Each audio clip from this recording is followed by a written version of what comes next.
DGISPR major general Babar Iftikhar का कहना है कि अफगानिस्तान में सूरत हाल के बाइस दहशतगर्दों के स्लीपर सेल दोबारा उठने का खदशा है। अफगान बॉर्डर पर गैर कानूनी क्रॉसिंग पॉइंट सील कर दिए हैं। अफगान अमन अमल की कामयाबी के लिए अपना किरदार संजीदगी से अदा कर रहे हैं। फैसला अफगानों को ही करना है कि कैसे बढ़ना है। अफगानिस्तान से पाकिस्तान का अमन जुड़ा हुआ है।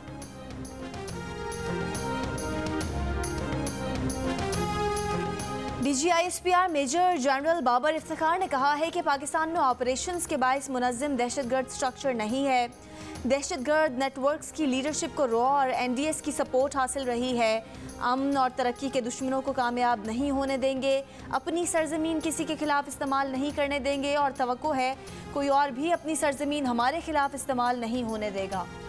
दासू वाक़े के जिम्मेदारों को कानून की गिरफ्त में लाया जाएगा। CPAC के दुश्मनों को मुआफ नहीं करेंगे। वज़ीर दाखिला शेख रशीद अहमद की चीन को यकीन दहानी। कहा, दासू वाक़े की तहकीकात हतमी मराहिल में है। तहकीकाती टीम में चीन से भी 15 अफराद शामिल हो चुके हैं। चीनी हुक्काम से राब्ते में हैं। चीनी शहरियों की सिक्योरिटी बढ़ा दी गई है। वज़ीर आज़म की हिदायत पर वज़ीर ख़ारजा कल चीन जा रहे हैं। 14 जुलाई की सुबह 7 बजे कराक्रम हाईवे पर दासू के मकाम पर हादसे में 9 चीनियों समेत 13 अफराद हलाक हुए थे।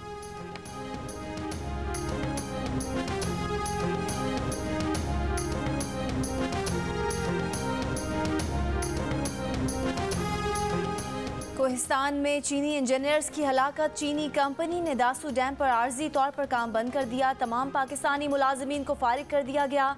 कंपनी के खत में कहा गया है कि 14 जुलाई के वाक़े के बायस काम जारी नहीं रख सकते।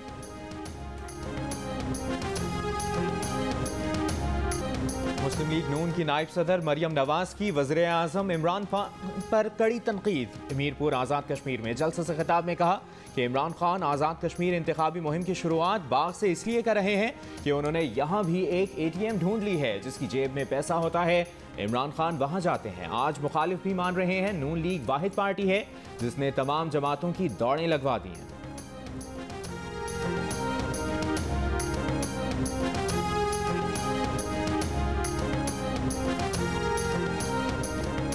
आज़ाद कश्मीर में इंतखाबी रैली से खिताब में आसिफा भुट्टो का जोशीला अंदाज।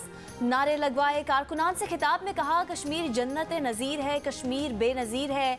पीपल्स पार्टी पहले भी कश्मीर के साथ थी, आज भी है और आगे भी साथ खड़ी रहेगी। आसिफा भुट्टो का मुजफ्फराबाद में इस्तकबाल। आसिफा भुट्टो पटेका में जलसे से खिताब करेंगी। तहरीक इंसाफ ने आज़ाद कश्मीर के ज़िला बाग में मैदान सजा लिया। वज़ीर आज़म इमरान खान जलसे से खिताब करेंगे। भिंबर, मीरपुर और मुजफ्फराबाद में भी जलसे होंगे।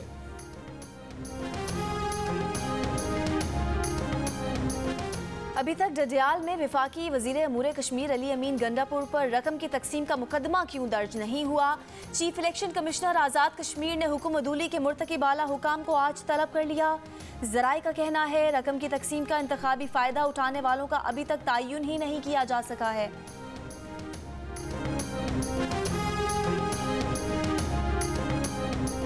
कराची में कोरोना केसेस में मुसलसल इजाफा। मुस्बत केसेस की शरह 20% से ज़ायद हो गई। हैदराबाद में शरह 6.8% और सिंध में मजमूई तौर पर शरह 9.5% से ज़ायद हो गई। बलूचिस्तान में कोरोना केसेस की शरह 10%, कोयटा में 3.5%, पंजाब में 2.3% और लाहौर में 3.5% से ज़ायद रिकॉर्ड की गई। मुल्क भर में कोरोना मुस्बत केसेस की शरह 5.6% रही। कोरोना से मजीद 39 अमवात, नए 2,783 केसेस सामने आ गए। गुज़श्ता रोज़ 49,247 कोरोना टेस्ट किए गए।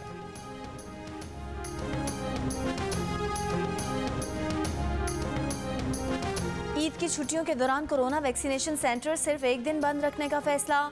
वजारत सेहत के मुताबिक ईद के दूसरे और तीसरे दिन वैक्सीनेशन जारी रहेगी।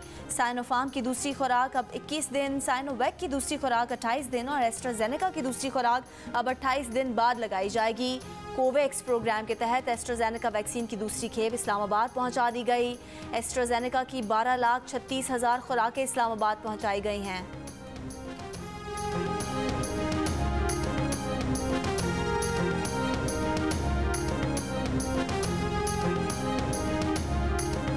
यूटिलिटी स्टोर्स पर आटे, चीनी और घी की कीमतों में इजाफे पर गरीब आवाम परेशान। शहरियों का कहना है कि चीनी और घी के लिए कतार में लगना पड़ता है। महंगाई से पहले ही परेशान हैं। यूटिलिटी स्टोर से भी खरीदारी मुश्किल हो गई है। कीमतों में इजाफा वापस लिया जाए।